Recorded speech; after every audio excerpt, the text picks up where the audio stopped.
Intersticio renal. Es una cantidad escasa y muy débil de tejido conjuntivo laxo. El riñón posee un revestimiento de un tejido conjuntivo de tipo denso y colagenoso con fibras elásticas. Los vasos sanguíneos que penetran en el hilio avanzan en una cubierta de tejido conjuntivo delgado. Ya, los componentes celulares del tejido conjuntivo cortical son dos. Primero, los fibroblastos y segundo tenemos a las células dendríticas intersticiales. El intersticio renal consiste en tres tipos celulares: los fibroblastos, los macrófagos y las células intersticiales. Ya, la circulación renal. Tenemos que cada riñón recibe el 10% del volumen sanguíneo por minuto a través de la aorta abdominal o también denominada aorta renal.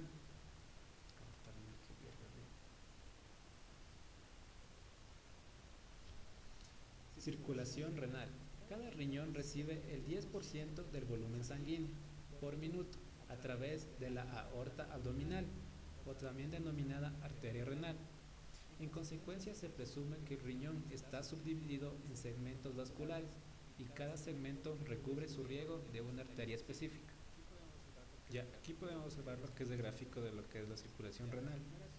Ya, las primeras subdivisiones de las arterias segmentarias se van a llamar lo que son arterias lobulares. Estas van a su vez a formar lo que son las arterias interlobulares, que van a ser tres. En este sitio, estas arterias se forman en diversos vasos. Estas arterias se conocen como arterias arqueadas porque describen un arco discreto sobre la base de la pirámide renal. Muchas ramas se originan en las arterias interlobulares y estas se conocen como arterias glomerulares aferentes. Además tenemos que cada glomérulo se somete al drenaje de otra arteriola, la arteriola glomerular eferente. Estas arteriolas glomerulares eferentes forman un sistema denominado red capilar peritubular. Además tenemos que cada una de las arteriolas glomerulares eferentes derivadas de los glomérulos de nefronas yuxtaglomerulares van a dar origen a lo que son a 10 a 25 capilares largos, similares a horquillas. Muchas veces, tanto las arteriolas rectas y las venas rectas en conjunto se conocen como vasos rectos, que siguen muy de cerca a los dos extremos del asa de Henle del túbulo colector. Drenaje venoso. Las venas arqueadas reciben la sangre de la corteza a través de las venas, tanto las estrelladas y las venas interlobulares, y la médula mediante lo que son las venas rectas. La sangre cortical se reúne en un sistema de venas subcapsulares llamadas venas estelares, y estas venas estelares reciben la sangre de lo que son las porciones terminales de las arteriolas glomerulares eferentes. La circulación linfática del riñón. Se cree que la mayor parte de los vasos linfáticos sigue a las arterias más grandes. La circulación linfática del riñón puede subdividirse en superficial y profunda, de las cuales estas van a estar localizadas en la región subcapsular y la médula. Inervación renal. Tenemos que casi todas las fibras nerviosas que llegan al riñón son simpáticas, no mielinizadas y crean el plexo renal que sigue a lo largo de la arteria renal. Además, las fibras simpáticas llegan al epitelio de los túbulos renales, las células yuxtaglomerulares e intersticiales y la cápsula del riñón. También se describen fibras tanto sensoriales y parasimpáticas. Y estas fibras se distribuyen a través de lo que son las ramas del árbol arterial renal y estos vasos están sometidos a la modulación de otras fibras. Funciones generales del riñón.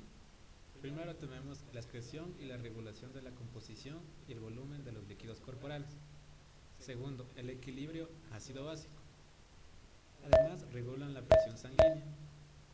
Tenemos que también excretan productos terminales detoxificados y secretan sustancias como eritropoyetina, renina, etc. Mecanismos de formación de orina. Tenemos que los riñones reciben alrededor de la quinta parte del volumen total de sangre, que son alrededor de 1220 mililitros por minuto, y elaboran cerca de 1 a 2 mililitros de orina por minuto. En consecuencia, cada día se forman alrededor de 180 litros del filtrado glomerular, y de los que queda solo el 1.5 a 2 litros que se excretan por la orina. Filtración en el corpúsculo renal. El líquido que penetra en el espacio de goma se denomina ultrafiltrado, o también denominado glomerular. Las tres partes de la barrera de filtración son la célula endotelial, la lámina basal, la hendidura, que básicamente impiden la salida del material celular, y las macromoléculas grandes del glomérulo. Reabsorción en el túbulo proximal.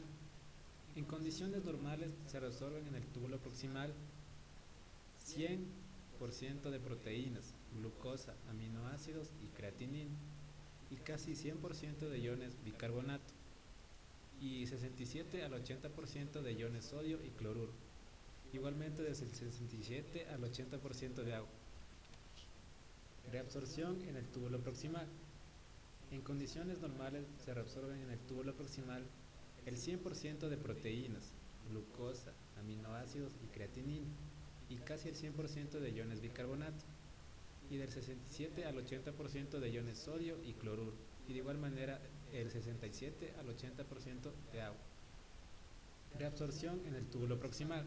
Los túbulos proximales del riñón conservan cada día lo que son 140 gramos de glucosa, 430 gramos de sodio, 500 gramos de cloruro, 300 gramos de bicarbonato, 18 gramos de iones potasio, 54 gramos de proteínas y 142 litros aproximadamente de agua. Asa de Henle y un sistema multiplicador de contracorriente.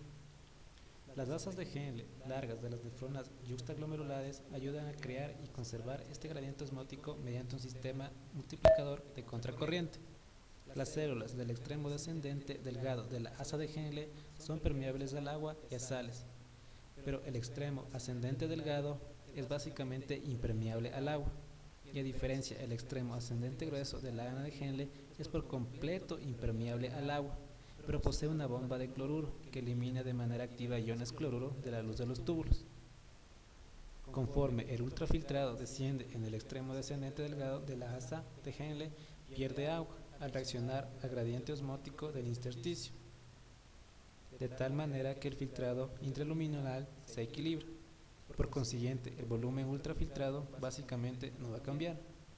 Esto quiere decir que el volumen es el mismo cuando el ultrafiltrado sale del extremo grueso ascendente respecto de cuanto entra a él, pero la osmolaridad del ultrafiltrado dentro del túbulo se ajusta a la osmolaridad del intersticio. Como el agua no puede salir de la luz, el ultrafiltrado se torna hipotónico, pero su volumen permanece constante a medida que asciende a la corteza en el extremo grueso ascendente.